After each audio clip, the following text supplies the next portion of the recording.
CTV News with Carlyle Fiset. Good evening. Thanks for joining us. We begin tonight with the fallout from a human rights investigation at City Hall looking into a director who oversees housing stability services. The former employee who filed the complaint says she was fired afterward, which she claims was retribution. With more, here's Daryl Newcomb.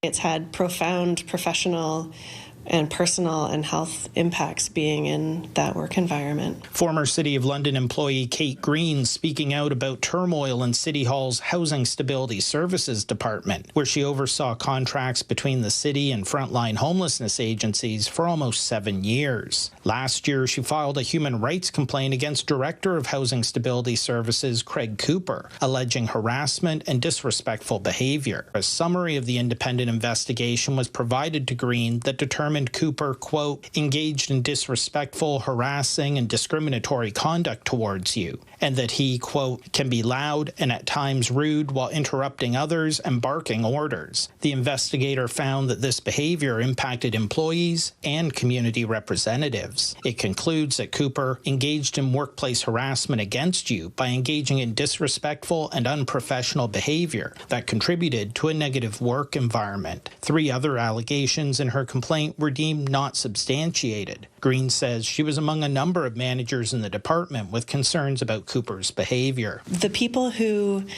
reported harassment are all gone now. That was not a full year ago, and all of the women who reported harassment have been pushed out in one way or another. They've either left because of the environment, they've been fired without cause, transferred, or are on leave. The summary of the human rights investigation was written on June 25th. So Green was shocked when a couple months later in September, she was called into a meeting with senior administration and human resources and fired. The agreement to release states that she was being terminated without cause. Absolutely, I think it was retribution. I think it was reprisal for speaking up about the harassment that not just me, but many women were experiencing, and I suspect continue to experience, but also having filed a complaint to the Pay Equity Commission. She was offered up to 6 months salary continuation, legal fees, as well as career transitioning. The city also offered a $5,000 lump sum if she dropped her claim made with the Pay Equity Commissioner. But Green turned down the initial offer as well as a subsequent proposal because they included non-disparagement clauses that she says would have kept her from speaking out about the workplace harassment. When women are pushed out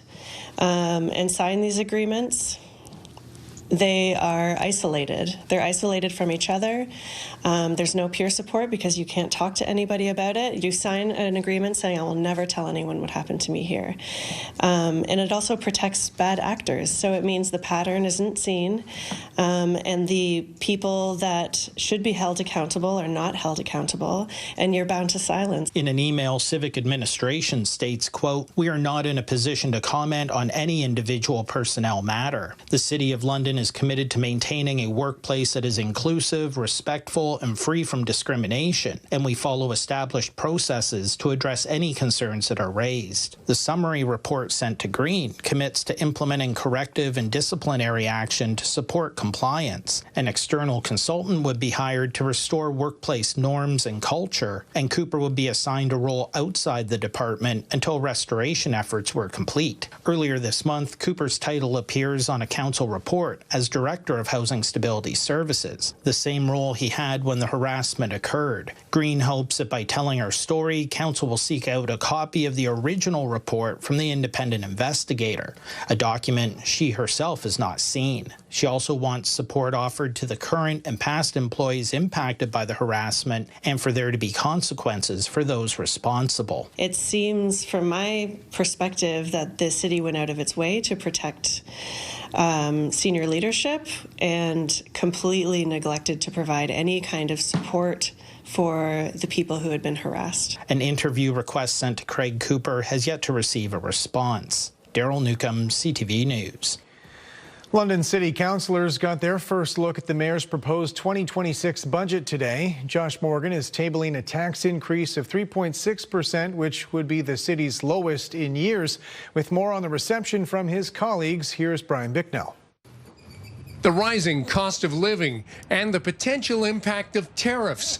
They were among concerns raised as the mayor and city finance staff fielded questions on the budget. Sitting back, watching on this daily soap opera that's going on south of the border and how it's affecting us on a daily basis, and it's beyond predictability. The impact of tariffs is still to be seen. I don't think we've seen that flow through the economy and by extension flow through the impacts on our budget. So that is something that we will have to keep an eye on. Councillors got their first look at Mayor Josh Morgan's proposed budget for 2026. It calls for a 3.6% property tax increase, or an average of $137 more for residential taxpayers. We've done the hard work of making significant investments in public safety, transit, and housing the past couple of years. Bringing the tax rate down is the responsible thing to do. The mayor presented cases that would find savings in some departments or simply defund services like green bins for multi-residential. I think as many residential buildings as possible should be doing the green bin program, so I think that's something that will come up for debate. The proposed budget also makes cases for additional support for some agencies, such as London Middlesex Community Housing. Recognizing the pressures we're under in terms of all the properties we have and trying to provide that subsidized housing. So really appreciate it that was included. Other councillors pointed to items that were not in the budget. I do see some things that my ward needs, especially with parks, with the TVP, with Harris Park, downtown core area parking. What I've heard from taxpayers is they want to see that lower rate. So if colleagues are bringing forward amendments that are actually going to increase that over time, I think they're going to have a rough go in the debate process. Any councillor amendments to the budget must be in by November 10th. Public engagement sessions begin next month, and final approval is set for mid-December. Brian Bicknell, CTV News. City councillors also moved closer to a 35% pay raise next term after a lengthy debate. People aren't sure if they're going to be employed next week, let alone next month, and then they see their elected representatives giving themselves healthy raises. I'm just not in favor of that. In order to have more people running and more diversity of representation around the horseshoe, I think it's important that we compensate people effectively for the role. A majority of committee members supported the independent task force recommendations. Councillor pay will jump from $70,000 a year to $94,000.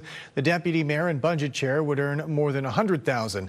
No pay increase is recommended for the mayor. The changes emphasize a seat on council is a full-time position, but that can't be enforced. I think sometimes that's forgotten in the conversation, that this is an important job with a lot of responsibilities, and I think the pay has to reflect that. If you're running a family restaurant or whatever, if you want excellent employees, you don't provide average working conditions. You don't provide an average salary. A milestone moment today near St. Thomas. Construction is now underway on the Volkswagen battery factory. As Lauren Stallone reports, local officials are putting forth an optimistic tone in a time of extreme uncertainty in Canada's auto industry. Ground has officially been broken on Volkswagen's PowerCo electric vehicle battery gigafactory in St. Thomas. The mayor hasn't stopped smiling since. The milestone kicks off development of 3 major buildings at the site, making it the largest facility of its kind in the country, with full production expected to begin in 2027. Part of the strategic plan that got us to bring this battery factory here, or any industry here, was about the generational change it can do for St. Thomas. St. Thomas Mayor Joe Preston says this is an exciting time for the community as the gigafactory is coming to life and already delivering on its promise of prosperity. Generations in the future can stay here, have a job that pays well enough to buy a home in St. Thomas, and become part of a really vibrant community. First announced in March of 2023, the facility is set to create up to 3,000 direct jobs, while protecting Ontario's auto manufacturing supply chain amidst the trade war. This is the world's largest automaker. They don't do a plan for just this year while Donald Trump's got tariffs. They're doing a plan looking forward. In a statement, the Minister of Economic Development says, at a time of increasing global uncertainty, our government continues to create the conditions for businesses and workers to succeed. We commend PowerCo for moving swiftly to bring this project to life and for recognizing the resilience of Ontario's world-class workforce. PowerCo says it has launched a major recruitment campaign across southwestern Ontario, with more than 100 applications already received. Lauren Stallone, CTV News, St. Thomas. London police say the man behind Creeper Hunter TV was arrested last night after attending a screening for a documentary about himself at the Forest City Film Festival. Police say Jason Nasser breached his release conditions by attending the screening of Shame at the Forest City Festival. He was previously convicted of harassment, extortion, and child pornography, given a conditional sentence and house arrest. Police say he was also ordered to stay away from his victims' families, who were also in attendance last night. London police say they're laying charges against a second person related to last week's anti-war protest at RBC Place. A large police presence converged on the convention center last Tuesday, responding to protesters blocking entrances. According to police, a man wearing a mask put up a barricade and assaulted someone who tried to remove it. On the day of the protest, police arrested a woman from Owen Sound, laying property damage charges. Premier Doug Ford is insisting the Prime Minister was briefed on his controversial anti-tariff ad that aired on U.S. television. However, as Mike LeCouture reports, whether or not Mark Carney was actually on board remains a touchy subject. Doug Ford says 11.4 billion people saw the anti-tariff ad before it was paused. And Ontario's Premier says the Prime Minister isn't blaming anyone but the U.S. President for trade talks falling apart. I think he text messaged me a few things, but outside of that... Was he happy with you? Or? Yeah, he's happy. Why wouldn't he be happy? Doug Ford describing an exchange with Prime Minister Mark Carney after Ontario's ad featuring Ronald Reagan angered President Donald Trump. The Premier said both Carney and his Chief of Staff saw the ad before it aired. A federal government source won't confirm whether or not the Prime Minister had seen it, adding they were not involved in the production or distribution of the ad. Well, they know what I was doing, and I said I was going to stop it on Monday. It was very successful. The commercial was harshly criticized by the U.S. ambassador, who said Canada had burnt the bridges with America. Conservative leader Pierre Poilievre says premiers are filling the void left by what he called the Prime Minister's inability to negotiate a deal. Once again, claims that he was on the verge of getting a deal. Then he approved the ad, and then he blamed the ad for the fact that there is no deal. Ontario's ad has garnered support from other premiers, including BC's David Eby, who's moving forward with one of his own. We are going to exercise all of our ability to get the word out, including advertising to Americans. We reserve the right to do that. New Brunswick Premier Susan Holt told reporters everyone has their part to play in this negotiation, including engaging with Americans, adding the art of the deal is a complex thing, especially with this president. Mike LeCouture, CTV News, Ottawa.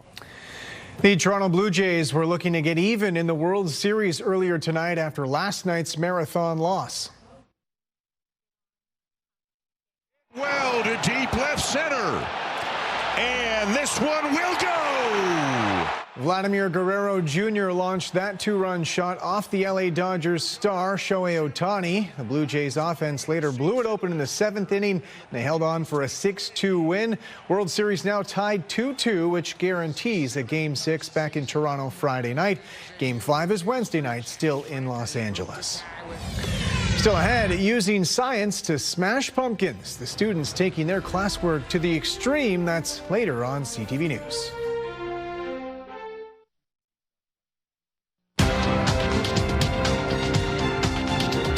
Canada's main stock index finished higher, helped by strength in the technology sector. The TSX up 143 points. In New York, the Dow rose 161, the Nasdaq gained 190.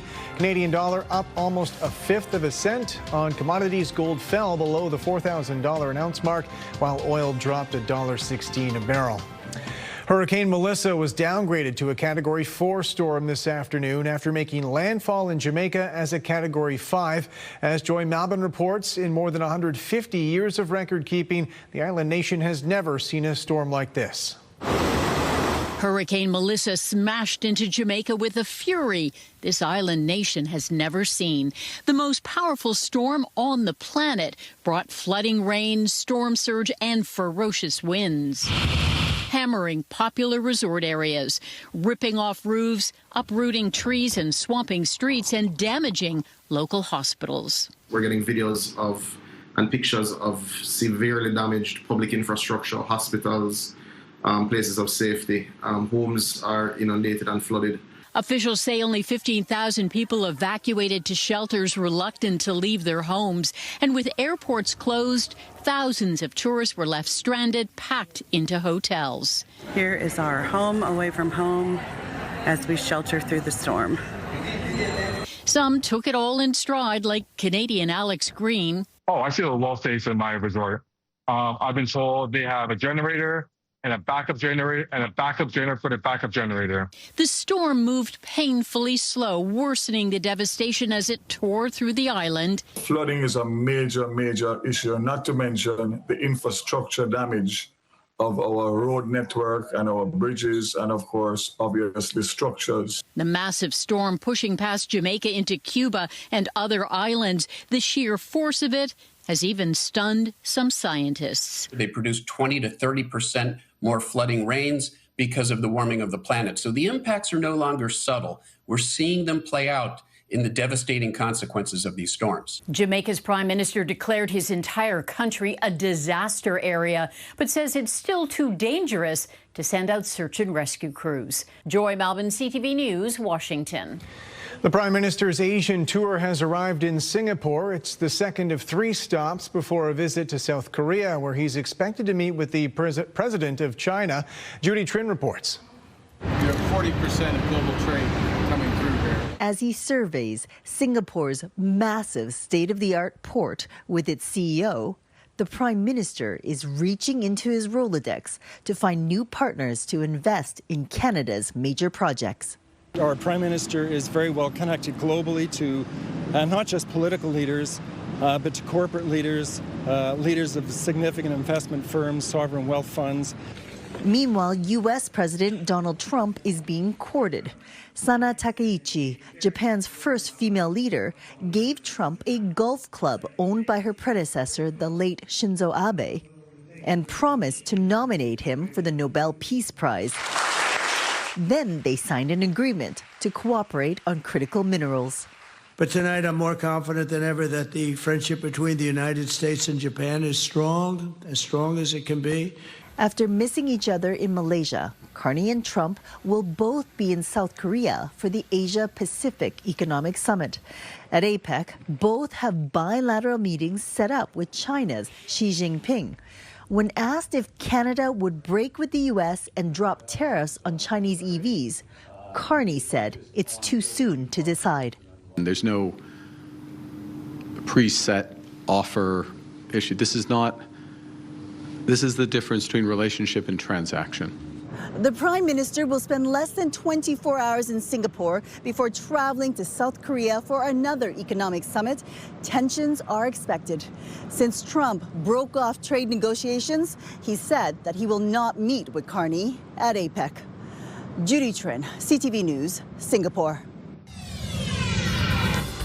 Good evening. Just a few clouds overnight. Temperatures drop into the low single digits. Thanks, Ken, for this photo taken this summer. This is Cooper, and he was out cooling off in Lake Huron. 2 degrees first thing in the morning. Winds picking up out of the east, and lots of sunshine to start your day. That'll be it for a while. Sunshine will hold Wednesday, but rain in the forecast as we head toward Halloween. I'll have all your local forecast details coming up in just a few minutes. Welcome back on the desk with Julie Adjuston. I'm sure we'll be talking about the Friday forecast. Yes. For a lot of people, that's a big one with some rain coming our way. Nothing compared to those, what we're seeing over your shoulder there, the hurricane situation in the Caribbean. Yes, Hurricane Melissa making landfall this afternoon as a strong Category 5 storm. Now tonight it's making its way towards Cuba. And again, this storm, unlike anything that they've seen in the Atlantic across the northern Caribbean as we head into tonight, really one of the most powerful hurricanes on record, the strongest in about 90 years in the Atlantic basin, with winds reaching about 295 kilometers per hour. Now it will continue to press through toward Cuba tomorrow and then out to the Atlantic in the coming days, weakening as you can see. But again, catastrophic damage in its wake. 12 degrees our high today, 3 degrees our low temperature. Comparing that with what's normal for this time of year, 11 and 2, so right around where we should be, which is nice. We had beautiful sunshine tonight, nice and quiet out there. Just a few clouds. We'll dip down to +2 in London. Freezing mark in Mount Forest and KW, and some frosty conditions expected in parts of our area overnight. Waking up tomorrow morning to some sunshine, our area of high pressure holding for one more day, and then things get a little bit tricky in the forecast in terms of our trick-or-treat forecast as we head into Halloween. So we will see some moisture from the southern plains start to move up, so a bit of a combo happening. We'll have a cold front move through, but some moisture to the south will push towards the Great Lakes Thursday and into Friday, and that will put us in a very wet pattern. So high pressure holding tomorrow, still that easterly wind in the afternoon, winds gusting upwards of about 40 kilometers per hour. The rain starts to approach as we head into Wednesday night with that cloud cover shield starting to edge northward, and then rain expected Thursday morning along the northern shoreline of Lake Erie, and then it will continue to move across the rest of the area as we head through the day on Thursday. More of a steady rain just east of Toronto. You can see some heavy rain towards Ottawa and Cornwall, and west of that, Windsor, Chatham-Kent, Sarnia-Lambton, but in between, more scattered showers. Heading into the day tomorrow, lots of sunshine. Enjoy that beautiful day. The leaves are absolutely popping out there. Starting to see a lot of those leaves, though, on the ground, but still gorgeous color. 13 degrees in the afternoon with winds picking up out of the east. Thursday rain, Friday rain for Halloween. Get ready to rain and windproof your costumes. You're definitely going to get some showers, so we'll have our umbrellas handy for trick-or-treat time. Saturday, cloudy and 9 degrees and 8 on Sunday, and mainly cloudy. We're back up to 10 on Monday. I'm going to break down the Halloween forecast for you in the coming days, and hopefully we'll get a bit of a window at trick-or-treat time where we can forego those heavy showers. 12 degrees heading into Midwestern Ontario tomorrow, and then wet and windy conditions Thursday into Friday, with daytime highs coming in below 10 degrees at 9, so cooler than average for this time of year. Unsettled heading into the weekend, 8 to 9 degrees, so really starting to see a shift in temperatures. Overnight lows into the low single digits, but staying just above the freezing mark. So lots of sunshine in the forecast for tomorrow. Beautiful day setting up across the area before the rain moves in as we wrap up the week. Carlyle, back to you. Thanks, Julie. 2 Bruce County brothers have converted part of their family farm into a cannabis grow-op. Scott Miller has more on their business vision, which they say is focused on quality over quantity. On the outskirts of Teeswater, Chris and Marty Johnston have converted part of their 150-acre family farm into one of the most reputable craft cannabis operations in Ontario. There's a difference in having a family-owned private company, and there's a different sort of focus for you as in terms of putting your all in to make it successful. After their father passed away in 2015, the Johnston brothers, who come from sales and tech backgrounds, not agriculture, were looking for a way to keep the family farm. Typical crops weren't going to do it, they thought, so they turned to cannabis. We treat it like a cannabis vineyard, and that's really the goal, to take the stigma out and make it more approachable to more people. Is come on in. You know, it's we're not hiding behind a fence because we're the boogeyman. Not only do they grow cannabis, they process and make their own cannabis products right on the farm, which are then shipped across Canada, but largely end up in the Ontario Cannabis Store, which is aggressively marketing Ontario-grown cannabis to try and establish a craft cannabis industry, not unlike the craft wine or beer industry. Quality has become more of a priority than just price and potency. And that's really a space that we're living in. While they are focused on the 5-week-long harvest of their 17,000 cannabis plants this month, the Justin brothers envision becoming a full-circle operation, eventually selling their cannabis right from the farm. Consumers want experience as well as the final product, and we've always wanted to build a home base where people would want to come and see how is this made, who's making it. Near Teeswater, Scott Miller, CTV News. Finally tonight, 2 young London students who've built a huge catapult capable of launching pumpkins across a park. However, as Sean Irvin reports, they're still going through the scientific process of trial and error. Big or small? Big. These grade 7 boys are picking the ammunition they need for their contraption designed to squash the competition. It is a trebuchet, or if you'd like it simplified, a powerful and accurate catapult designed to hurl pumpkins to a splattering end. Was that your goal, boys, to build the biggest one? Yeah, and hopefully it go the farthest. The catapult idea comes from a long-standing annual assignment for students at Wortley Road Public School. Casper DeParawa and Connor Schwartz grew up watching senior students build catapults.